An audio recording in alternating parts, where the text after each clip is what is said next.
안녕하세요, 언더키 작가 F7입니다. 오늘은 샤오미 Mi Pad 4를 간단하게 살펴보죠. 아이패드 아닙니다. 먼저 디자인부터 보면 전면 이렇게 생겼고요. 뭐 항상 태블릿은 사실 전면에 별로 볼 게 없죠. 그냥 화면밖에 없어요. 위에 전면 카메라 있고 뭐 그런 거고, 화면에긴 조금 있다고요. 뒤는 이렇게 생겼는데 뭐 어디선가 많이 본 것 같은 안테나가 이렇게 빠져있는, 얘 LT 모델 아니에요. 와이파이 모델인데 안테나가 이렇게 되어 있는 게 어디서 많이 본 것 같지만 사실 태블릿 쪽은 뭐 크게 지적하고 싶지 않기도 해요. 뭐랑 뭐 디자인이라고 할 만한 요소가 별로 없어가지고, 그럼에도 불구하고 뭐 어디선가 보고 좀 많이 공부를 한 것 같은 느낌이 들기는 합니다. 흰색을 빙자한 분홍색과 검은색이 있는데, 얘는 무광이긴 하고 코팅이 뭐 아주 싸구려는 아닌데, 그럼에도 불구하고 무광 검은색은 지문이 묻습니다. 그래서 저처럼 손에 땀이 많은 사람은 이렇게 한번 하면은 지문이 그렇게 반짝거리지는 않지만 잘 지워지지 않게 남아있는 거는 어쩔 수 없어요. 저는 다른 것보다 크기가 상당히 마음에 들어요. 이 정도 크기의 태블릿이 사실 의외로 멀쩡한 것이 잘 없어요. 특히나 아이패드 미니가 이제 거의 단종 수준에 들어가면서부터는 더더욱 괜찮은 걸 찾기가 힘듭니다. 그래서 이제 GT 트랙 2 같은 게 인기를 끌었던 거기도 하고요. 근데 이게 베젤이 꽤 좁은 편이거든요. 여기 좌우에 보면은 베젤이 좀 좁아요. 그래서 그냥 들고 이렇게 보면은 동영상 같은 거는 상관이 없는데, 이렇게 세로로 들고 있다든지 하면은 터치가 의외로 오동작이 많지는 않은데 약간 불안정한 느낌과 여길 잡아도 되나 하는 심적인 불안감은 어쩔 수 없어요. 베젤이 좁으면 좁을수록 좋다는 거는 스마트폰에서는 어느 정도까지 사실이지만, 태블릿에서는 저는 좌우 베젤일지라도 조금 이거보다는 두께가 있어도 된다고 생각해요. 다만 한 가지 아쉬운 거는 디스플레이인데, 색 재현력도 썩 좋은 편이 아니에요. 디스플레이에서 여기 화이트 밸런스와 요 오토매틱, 인크리즈드 콘트라스트, 스탠다드 이렇게 정할 수 있기는 한데, 이거를 어떻게 설정하든지 간에 색이 뭔가 뭐 선명하다, 펀치가 있다 이런 느낌은 전혀 아니고요. 무엇보다 화면에 반사가 꽤 있는 편이에요. 지금 요거는 필름을 붙여놓은 상태긴 한데, 안 붙여놓은 상태에서도 반사가 꽤 심한 패널이에요. 아이패드 6세대나 그 기반이 되는 구형 에어처럼 이렇게 두드렸을 때 공간이 있어서 동동동동 거린다든지 하는 문제는 없지만, 디스플레이는 전반적으로 좋다고 하기는 조금 어려워요. 가격을 생각하더라도. 다음으로 성능인데, 스냅드래곤 660이 들어가 있어요. 660 자체는 워낙 칭송을 받는 칩셋이기도 하고 성능이 굉장히 잘 나옵니다. GPU 같은 경우는 스냅드래곤 821 정도, CPU는 835와 821 사이 그 어딘가 정도가 나오죠. 일반적으로 쓰는 용도에서는 전혀 문제가 없고, 어지간한 게임 돌리시기에도 전혀 문제가 없는 성능임은 물론이고요. MIUI도 완벽하진 않지만 많이 가벼워져서 이런 식으로 넘어가는 거, 앱 키는 거, 멀티태스킹 넘어가는 거 충분히 만족스러운 성능이 나와요. 한 가지 아쉬운 점은 DRM이에요. 여기 와이드바디 CDM이라고 되어 있는 게 L3잖아요. 근데 이게 L1까지 돼야지 그 넷플릭스 HD가 돌아가는데, 기계 사용과 관련 없이 저작권 보호 차원에서 그게 안 되면 SD 해상도까지밖에 안 나옵니다. 유튜브는 상관없고요. 근데 이게 그걸 만족 못 해주기 때문에 넷플릭스는 저해상도로 보실 수밖에 없어요. 여기에 한 가지 더 아쉬운 거는 빠진 센서가 꽤 있다는 거예요. 게임용인지는 모르겠지만 의외로 자이로스코프 같은 건 들어가 있는 반면에 많이 쓰는 가속도나 방향 센서는 없어요. 그렇기 때문에 지도 앱에서 화면이 돌아간다든지 하는 걸 쓸 수 없다는 거예요. 잠금에서는 지문인식 센서가 없기 때문에 전면 카메라를 사용한 안면 인식을 사용하셔야 돼요. 사실 잘 되거든요. 이 정도 인식 빠르게 되는데, 태블릿은 이제 책상 위에 놓고 뒹굴거릴 때 쓰잖아요. 이렇게 이럴 때 쓰잖아요. 저만 그런가요?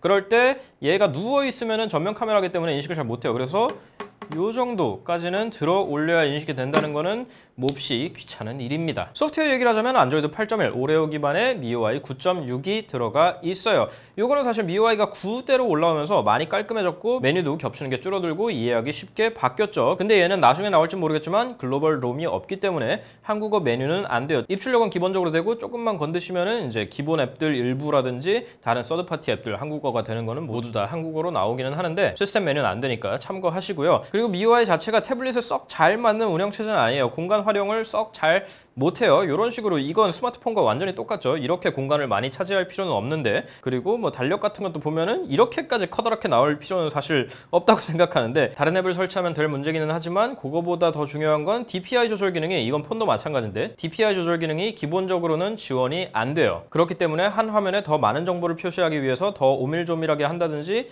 키운다든지 하는 설정이 글꼴 크기를 따라서 변하기는 하지만, 자기가 원하는 대로 별도로 설정할 수는 없다는 건 분명히 아쉬운 점이에요. 그리고 다른 최신 MIUI 기기와 마찬가지로 얘도 이 버튼, 참고로 이거 순서는 바꿀 수 있고요. 이 버튼뿐만 아니라 제스처로 사용할 수도 있는데, 이렇게 올리면 홈, 올려서 기다리면 멀티태스킹, 그리고 이 화면에서 왼쪽이나 오른쪽에서 훑어주면은 뒤로 가기가 있죠. 근데 이건 태블릿에서 썩 편하진 않더라고요.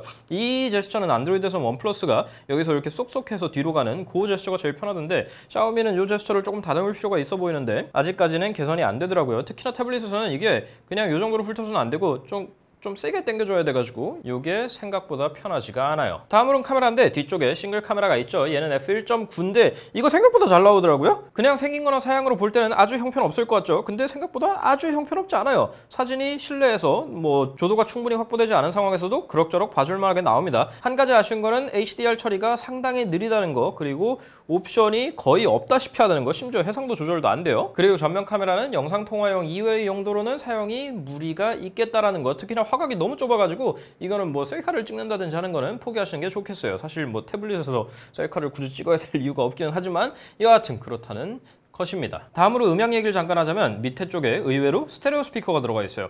요거 소리는 생각보다 괜찮아요. 근데 스테레오가 여기 아래에서만 두 개가 나오니까 이 영상 감상할 때 계속 한쪽에서만 나오거든요. 내가 세로로 동영상을 보는 일은 잘 없으니까. 그런 점에서 결국에는 이어폰을 끼게 됩니다. 이거 스피커를 한쪽을 위에 달아가지고 이렇게 스테레오가 나오게 하는 게 그렇게 어려운 일인가? 아이패드도 그렇고 왜 굳이 이렇게 할까요? 꼽으면 비싼 거 사라는 걸까요? 여하튼 그게 불편해서 이어폰을 끼우실 때는 위에 3.5mm 이어폰 잭이 있고요. 이걸로 나오는 출력은 생각보다 괜찮은 편이에요. 그리고 여기 이퀄라이저를 포함한 음향 설정도 꽤 빵빵하게 들어가 있죠. 이런 거 차별 안 해서 참 좋아요. 다음으로는 배터리인데 요즘 샤오미 배터리 정말 충격적으로 오래 가죠. 얘도 마찬가지예요. 최대 10시간 정도의 화면 켜짐이 나오고요. 요거는 와이파이 판이기 때문에 LTE판을 구매하셔서 LTE로 사용을 하시면 여기서 한두 시간 정도는 더 빠진다고 생각을 하시는 게 맞겠죠. 그럼에도 불구하고 아이패드만큼이나 오래가는 정말 칭찬하고 싶은 배터리예요. 칭찬하기 싫은 거는 충전인데 아래쪽에 USB-C 포트로 충전을 하죠. 퀵차지가 전혀 안 돼요. 스냅드래곤 660C이나 되면서 퀵차지 2.0도 안 되고 그냥 5V 2A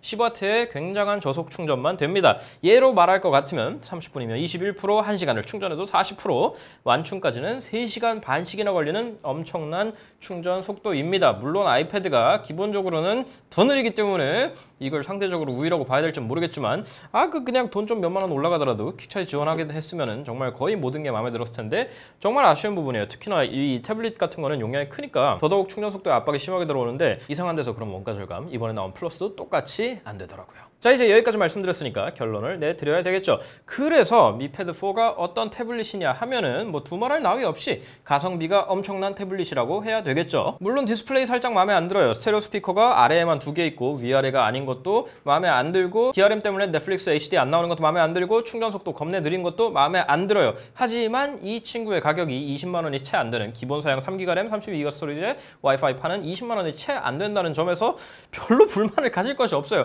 왜냐면 기본적인 사용에는 전혀 문제가 없는데 이 정도 완성도, 이 정도 마감에 이 정도 성능을 내주면서 스냅드래곤 660C나 달려있는 걸 이 가격에 만나기는 어려운 정도가 아니라 불가능하죠. 지금 다른 어떤 브랜드에서도. 특히나 요즘 안드로이드 태블릿 시장은 거의 빈사가 아니라 거의 사망 상태이기 때문에 이런 제품이 더더욱 반가울 수밖에 없어요. 한 손에 쏙 들어오고 전철에서 쓰기 좋은, 딱 동그라면서 쓰기 좋은 이 정도 크기에는 더더욱 말이에요. 지금 LTE 모델 구하기가 약간 어려운 것 같은데 물건 풀리면은 저도 요거 하나 사가지고 저희 어머니한테 선물이나 해드릴까 해요. 지금 쓰시는 G패드가 거의 다 죽어갑니다. 그렇습니다. 여기까지고요. 혹시라도 궁금한 점 있으시면 댓글 남겨주시고 저희 인스타그램, 페이스북, 트위터, 구글 플러스 그리고 네이버 TV에서 만나는 거 잊지 마세요. 요즘 샤오미 가성비를 떠나서 제품 자체가 아주 좋습니다. 뭐 요즘은 간을 조금 예전보다 더 보는 것 같아가지고 마음에 안 들긴 하는데 뭐 돈 벌려면 어쩔 수 있겠습니까? 어쩔 수 없죠. 다음 시간에 또 뵐게요.